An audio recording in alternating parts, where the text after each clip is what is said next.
Hello students, I am Ekta Singh, your seated science teacher for paper 2।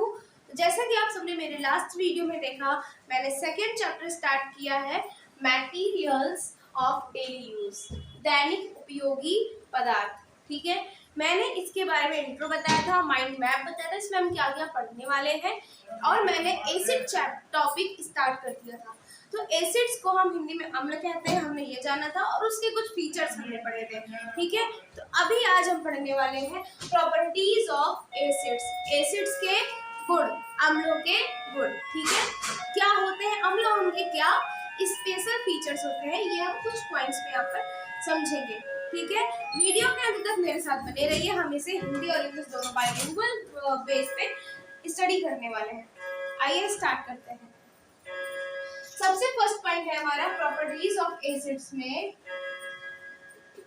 अम्ल या अम्लों के गुण। ठीक है, ये से हम हिंदी में कहेंगे। सबसे पहला पॉइंट है acids are conductor of electricity. जो अम्ल होते हैं ये विद्युत के या बिजली के सुचालक होते हैं, यानी कि जो ये एसिड्स हैं क्या होते हैं, इलेक्ट्रिसिटी के कंडक्टर होते हैं। क्या होता है कंडक्टर, क्या होता है सुचालक? सुचालक या कंडक्टर का मीनिंग होता है कि वो चीज जिसके थ्रू इलेक्ट्रिसिटी या बिजली हमारी उसका फ्लो इजीली हो सके, आसानी से वो करंट उसमें फ्लो कर सके। ठीक है, यानी कि जिस जगह एसिड है तो एसिड क्या होते हैं, इनमें क्या होता है कि इलेक्ट्रिसिटी का जो फ्लो है वो बड़ी ही आसानी से हो सकता है। तो ये इलेक्ट्रिसिटी के क्या है, कंडक्टर है, सुचालक है। इलेक्ट्रिसिटी को हम विद्युत भी कहते हैं और बिजली भी कहते हैं, हिंदी में दो मीनिंग्स हैं। ठीक है, फर्स्ट पॉइंट हमने समझ लिया। अब हम चलते हैं नेक्स्ट पॉइंट की तरफ। Acids evolve hydrogen with active metals. जो एसिड्स होते हैं वो हाइड्रोजन को इवॉल्व करते हैं, यानी कि उसको प्रोड्यूस करते हैं। कैसे? With active metals. जो एक्टिव मेटल्स होते हैं, सक्रिय धातु होते हैं, उनके साथ मिलकर के अम्ल क्या करता है, हाइड्रोजन को बनाता है या उसको प्रोड्यूस करता है। ठीक है, तो हम यहाँ लिख सकते हैं ये एक्टिव मेटल्स को कहते हैं सक्रिय धातु। ठीक है, आई होप आपको ये भी पॉइंट क्लियर हो गया होगा। हमने दो पॉइंट अपने अभी डिस्कस किए। थर्ड पॉइंट कह रहा है acids react with metal carbonates and bicarbonates and give carbon dioxide gas. ठीक है, मीन्स क्या होता है कि जब एसिड क्या करता है, रिएक्ट करता है, यानी कि रिएक्शन अभिक्रिया करता है, किसके साथ में, मेटल कार्बोनेट्स यानी कि धातु कार्बोनेट, ठीक है, और बाइकार्बोनेट्स के साथ में। मैं यहाँ हिंदी में लिख दे रही हूँ, धातु कार्बोनेट और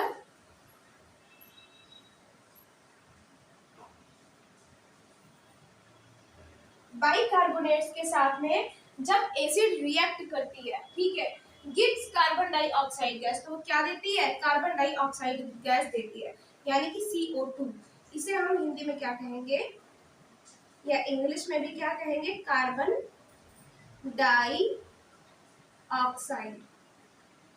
ठीक है, गैस गैस ही है क्योंकि कार्बन डाइऑक्साइड, यानी कि इस पॉइंट को अगर मैं ऐसे लिख दूं तो भी कोई सॉरी कटेड नहीं है, ये समझ जाएगा, ये सही है। ठीक है, कि एसिड ने क्या किया, रिएक्ट किया, किसके साथ में, मेटल कार्बोनेट और प्लस किसके साथ में, बाइकार्बोनेट के साथ में। ठीक है, तो बाई प्रोडक्ट हमारा क्या बन के आया, कार्बन डाइऑक्साइड। मैं यहाँ शॉर्ट में लिख दे रही, स्पेस कम है। ठीक है, यानी कि इस पॉइंट का सिर्फ इतना सा मतलब है। ठीक है, आई होप आपको समझ आया होगा कि जब अम्ल क्या करता है कि धातु कार्बोनेट यानी कि मेटल कार्बोनेट या बाइकार्बोनेट के साथ में रिएक्ट करता है तो हमारा बाई प्रोडक्ट क्या बन के आता है, कार्बन डाइऑक्साइड गैस बन के आती है। चलिए, ये भी पॉइंट हमने डिस्कस कर लिया। और नेक्स्ट पॉइंट की तरफ मूव करते हैं। Acids react with base to give जब एसिड क्या करते हैं कि बेस के साथ में रिएक्ट करते हैं, क्षार के साथ में रिएक्ट करते हैं, बेस मींस क्षार। जब एसिड्स यानी कि अम्ल क्षार के साथ में अभिक्रिया करते हैं, ठीक है, टू गिव, तो वो क्या बाई प्रोडक्ट आता है, सॉल्ट और वाटर, यानी कि लवण और जल। इसे हम क्या कहेंगे, लवण यानी कि नमक, नमक को ही हम लवण कहते हैं, और वाटर यानी जल। वाटर का फॉर्मूला क्या होता है, H2O, केमिकल फॉर्मूला होता है वाटर का H2O, ठीक है। दिस रिएक्शन इज कॉल्ड, अब इस रिएक्शन को क्या कहते हैं, देखिए समझ लीजिए इस तरह से हम इसको रिएक्शन के थ्रू समझते हैं।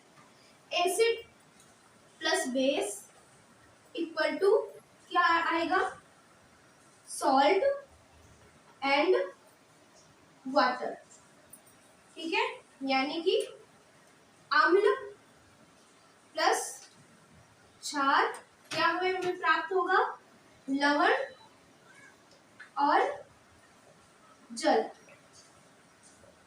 ठीक है। आई होप आपको सर ये भी पॉइंट क्लियर हो गया होगा।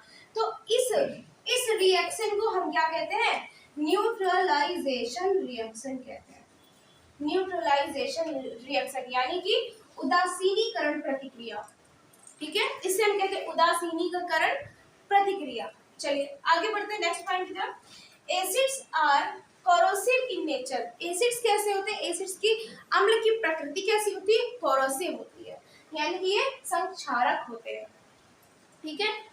Acids are corrosive in nature, यानी कि जो हमारे अम्ल होते हैं उनकी प्रकृति कैसी होती है, संक्षारक होते हैं, ठीक है। आई होप आपको समझ आया होगा। हमने डिस्कस किया आज कि अम्ल क्या होते हैं, सुचालक होते हैं विद्युत के, कंडक्टर होते हैं इलेक्ट्रिसिटी के, ठीक है। एसिड्स इवॉल्व हाइड्रोजन, जब ये एक्टिव मेटल्स के साथ में, ठीक है, इवॉल्व होती मिलती है तो क्या देता है हमें, हाइड्रोजन देती है, ठीक है।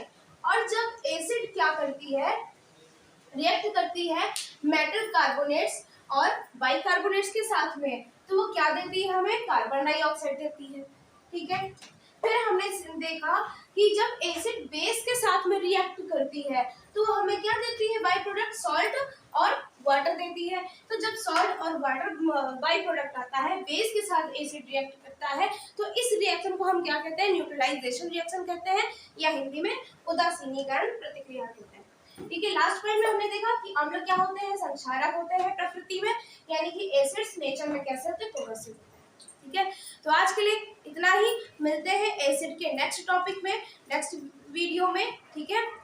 आई होप आपको समझ आया होगा, ठीक है। अभी के लिए इतना ही।